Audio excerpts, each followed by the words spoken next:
Welcome back to SpectreVision. This week, Black Christmas.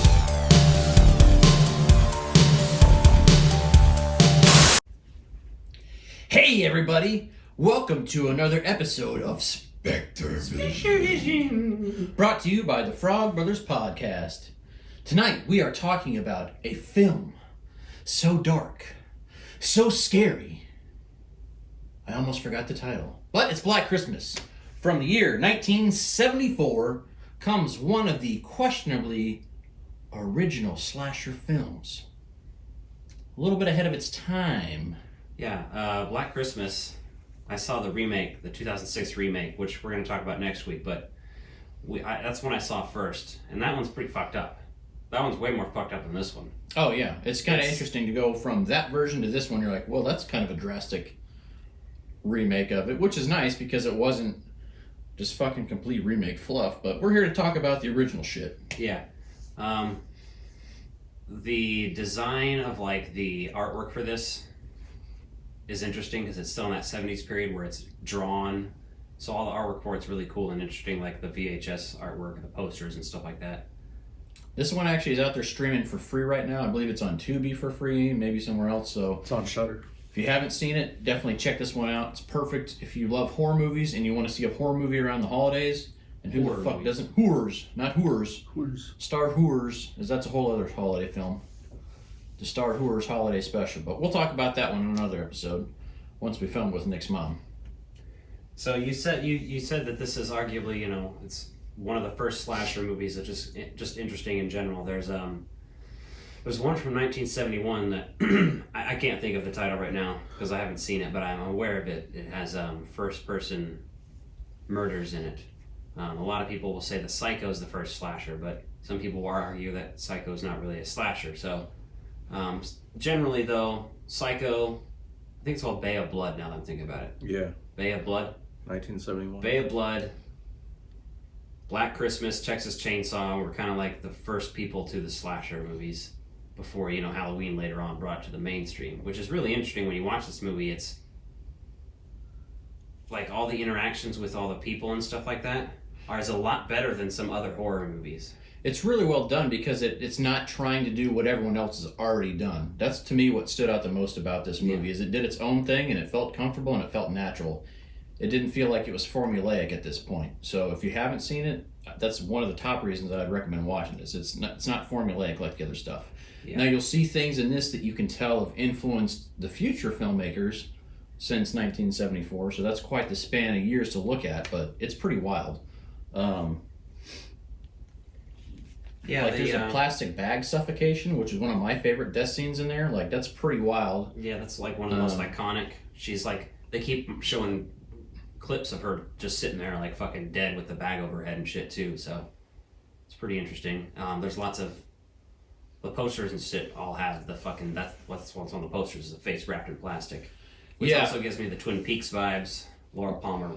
Well, you can see really how this influenced a lot of stuff, right? Yeah. I mean, you're looking at this movie and what it's done later on down the road. Like one of the other pieces I thought was interesting was like how they're showing an alcoholic in this movie, right? Yeah. Some of the things she did. She had like a book cut out. And the thing I liked about this wasn't a perfect book. Like it was clearly a prop that was made to be a prop.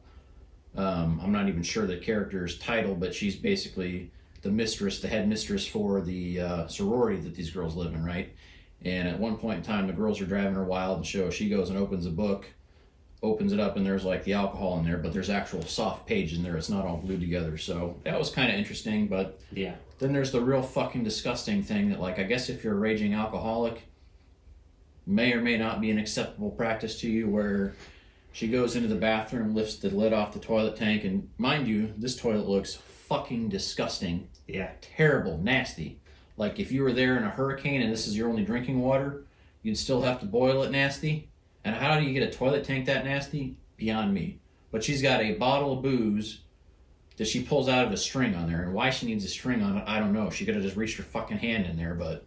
And I guess it's so you don't have to get your whole hand soaking wet. That's the drink, logic that I follow it, but whatever, lady. She's kind of weird, and she's pretty entertaining sometimes in that movie. And you get to see the precursor to John Saxon. Yeah. You get to see like where he's a cop in this movie, right? So he's kind of doing some things. About 10 years before Nightmare on Elm Street here. Pretty much, yeah. Exactly. And you can really see like his role in this movie's good, but like where he goes in that decade of his acting and everything else, like he goes from good to great. Like in Nightmare on Elm Street, like it's iconic. So you go back and see him doing a similar role earlier on. It was like, he's oh, good, okay. but some of the writing for that role I think was a little off. But yeah, that's just because I'm used to horror slasher writing, probably with cops. So it's like when you see something that's before all of the stereotypes and cliches, it's new, but it's good. And the interesting thing in this one that they don't have really in the remake is how they're trying to track the phone call, right? A big plot line of this movie is they're trying to figure out where this phone call is coming from. These girls keep getting tormented by phone calls with like heavy breathing and like sexual saying and stuff, like really aggressive. Oh yeah, Phone he calls. at one point says something about "suck my juicy cock," and then something about sticking his tongue into that. I believe he says "pretty pussy." Mm-hmm. Yeah. So. Yeah, and so you're getting some of those. It's pretty vulgar for the time period, right? Yeah, like a 1974 movie. That's pretty like upsetting to hear. You're just like, oh, okay. So I mean, for me, for any old person you may have encountered that's ever been like, they didn't make movies like that when I was your age. Right. Did too. Saw it. Did it. I've watched Easy Rider. Black Christmas did it. If you've known that, you'll know the Simpsons reference on South Park. All of the I don't know what they're talking about though when people say stuff like that, because they've been making weird movies since I mean, you can go over to France and see some weird shit, but just look at even American films in the late 60s with all the fucking LSD psychedelic flicks with lots of orgies and all. This is weird shit out there. People you on go fucking back drugs in, and are yeah. like, holy shit. we People got some want to weird shit, forget that man. media because it's not easy to get your hands on these days, but trust us. I have a couple of them. We know you're not old, as pure weird as you 60s like to movies. say you are. There's this one called, fuck, I don't know, maybe it's even just called like The Trip or something. And it's just about dude dropping acid in somebody else's house in LA. And it's like, that was a fucking movie then. Yeah. So the interesting thing about this movie is, right, you see them trying to trace this phone call, so they're kind of running around the phone switch, like the large phone switch, like the hub for a telephone company, right? And it's nothing like it is now, right? This is all old school analog technology. So you see this phone technician with a butt set trying to run around and connect up and like trace the phone where it's calling from down to the street and everything. So it's like this big old thing, and they're saying, hey, keep them on the phone as long as you can. And like this is, kind of behind the scenes of why they'd see that in other movies through the 80s and 90s when they're trying to trace a call. If you were to ever listen to any of the conversations he has while on the phone, I would describe it as very similar to what our podcast sounds like, which is a bunch of gibberish and obscenities. Pretty much. It felt like what we'd sound like intoxicated if we recorded a podcast. We've done that before. I do it every time. That's true. But yeah, this is one of those weird fucking flicks that you have to see, because if you've seen the remake, you see where they're kind of coming from on that. And they've done 2 remakes of this, by the way. So if you haven't seen both of those, I haven't seen the most recent take on it. But Yeah, I haven't seen the 2019 one. Maybe I'll get around to it at some point, but I actually like the 2006 one, so. And what you find out in this original version is that, this caller's inside the home. Right, you find out that the caller's inside the home on a secondary phone line that's just supposed to be for the headmistress of the sorority there, right? So obviously whoever's been doing that has been in her room calling and stuff. So when they finally trace it, they've got cops outside, but then you realize you've got these people locked and boarded up inside the home, which is kind of what makes that conflict and drama interesting in this. Overall, it's really fun. Really, I can't believe I'd gone this long without seeing it, considering it's very much early pioneer for this kind of genre that we love. So Yeah, it's with the internet out there, that's where you start to learn about some of these things that you don't get exposed to unless you've heard somebody else talk about it or show it to you.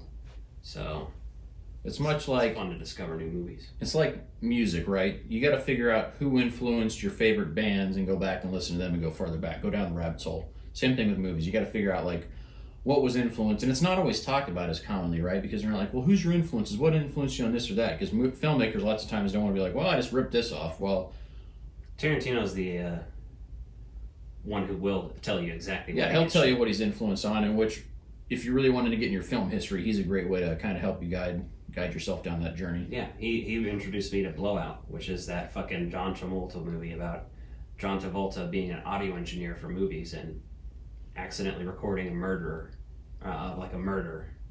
Yeah. Because it sounds like there's a blowout, but he like goes in depth with the audio to reveal there's a second sound next to the blowout and all this cool shit.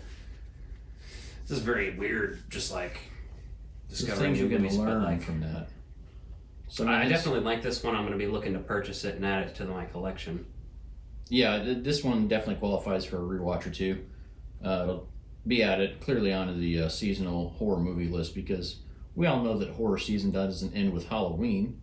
You got to drag this shit out as long as you can. Yep. And unfortunately, lots of people think that Christmas and Yule and the pagan holidays and winter equinox and all that bullshit is too precious to fuck with. I say, get as fucking weird as you want with it, and we'll watch it. Pretty much. I've watched some very fucked up movies. I have not watched Begotten, which is a very famous, very fucked up movie. Never watched that. I don't think I ever will.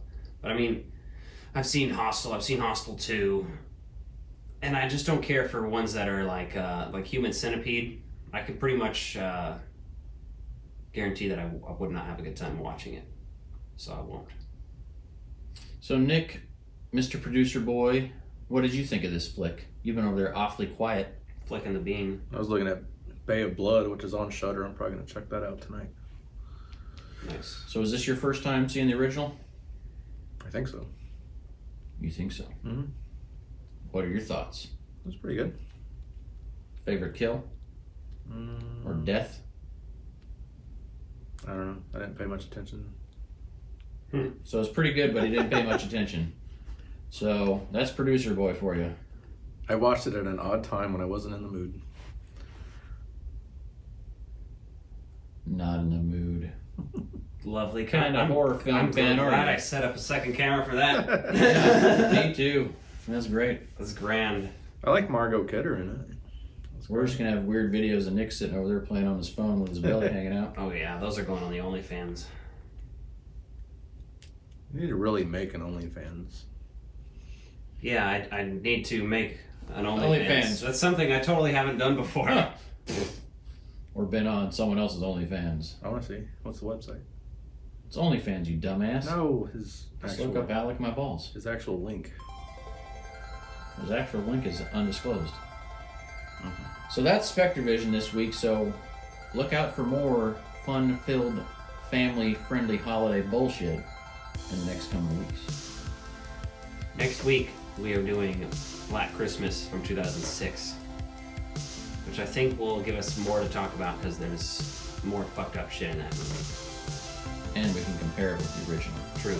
So until then, watch both films, sit down and be ready to hear what we have to say about it. Take care now. See you soon.